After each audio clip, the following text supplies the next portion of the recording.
And then you would ask, how about words that have more than one syllable?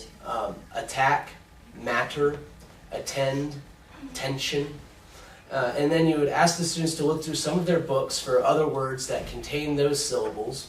And then finally you would ask them to write those words in their personal dictionaries with a sentence that will help them remember the word. So in this way you are helping the students to build up sort of their own little vocabulary journal, and they can refer back to that when they run into words that are similar or need refreshing for words. And that's often something that students with dyslexia or other learning disablements need, is that constant repetition with syllables. I had assessing fluency in the classroom, and it's always hard for a teacher to find time to figure out if a student's struggling with fluency. But one way to start it off is giving a student a spelling inventory. And it's also easy to notice if they struggle with fluency if they have trouble with phonemic awareness, syllabication, and morphology. And phonemic awareness is the ability to attend to sounds in the context of the spoken word, independent of the visual representation or meaning of the word. So if they have trouble blending, rhyming, or manipulating words, then it's a sign or a struggle with fluency. And syllabication is just being able to pronounce the syllables in a word. And if a student can't sound out a word, then they're going to have struggle with fluency and reading fluently. And morphology, it refers to the internal structure and forms of words, so the roots, suffixes, and prefixes of words. An easy way for a teacher to help with fluency is to have a class dictionary, which is where the students write down words that they're learning for that week in their own dictionary, and write down the pronunciation of the word, the definition, and they can look at those words throughout the year, and they keep a class dictionary through the whole year, so they can go back and look at the words that they don't know how to pronounce. Another way a teacher can help with fluency is by incorporating etymology into the classroom. It helps with spelling and the pronunciation of new words in the classroom. So when they get a new word, they break it down and have the definition and exactly how to pronounce it. Teachers can also have word walls within the classroom and have the students practice skimming and scanning each chapter. Skimming and scanning helps with just breaking down the big words and picking out the most important things within a chapter. And the word walls can just be all over the classroom, pointing out the words that they might not know how to pronounce and that are the most important for the chapter. And that's it. Okay. I want to be talking a little bit about comprehension, and according to literacy in grades 4 through 8, comprehension is the ability to read for understanding, to remember what was read, and to communicate what has been read. And so basically, comprehension is the ability to put meaning to the text that you read.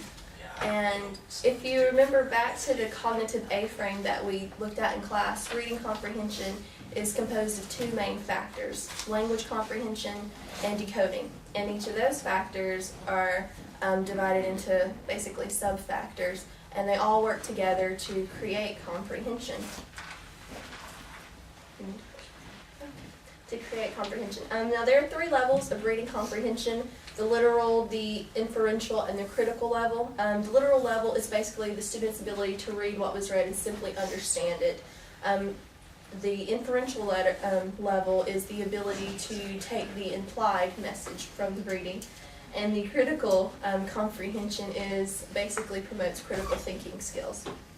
Now, a student demonstrates comprehension when they can compare, translate, organize, interpret, describe, paraphrase short answer, or restate the main ideas of what they have read.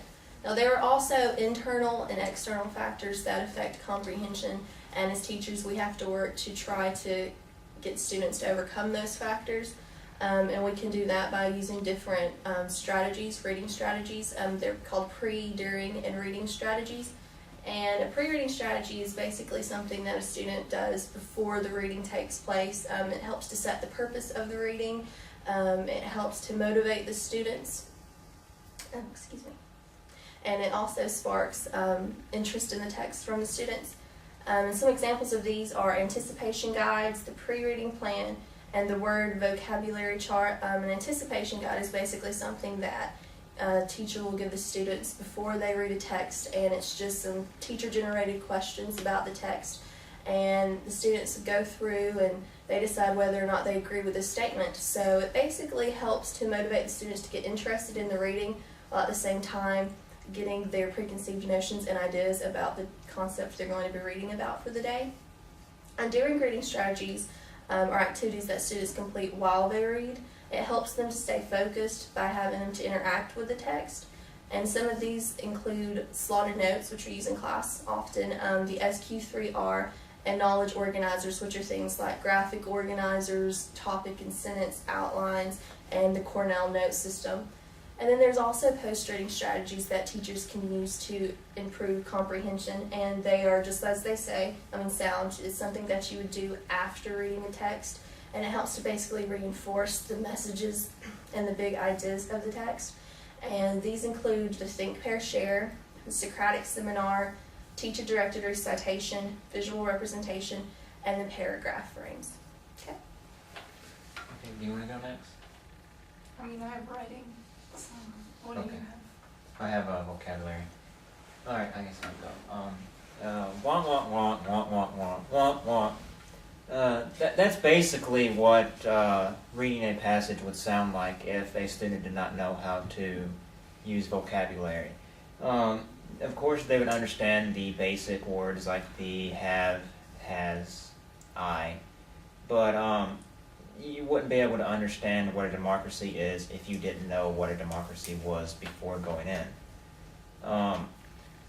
So vocabulary is really important for reading because, like I said, you would need to know the vocabulary to understand the bigger meaning of what you're reading. Comprehension of vocabulary, like I said, is a key part of reading. The thing that you want to do with vocabulary is you want to make it more relevant to them. You want to make it into their lives. You want to make it engaging. You want to teach vocabulary in a way that's not boring to the student. You want to really get their attention into it. You don't want them to basically write the word, write the definition, and then write it in a sentence. The student's not going to remember that. You want to integrate it into your classroom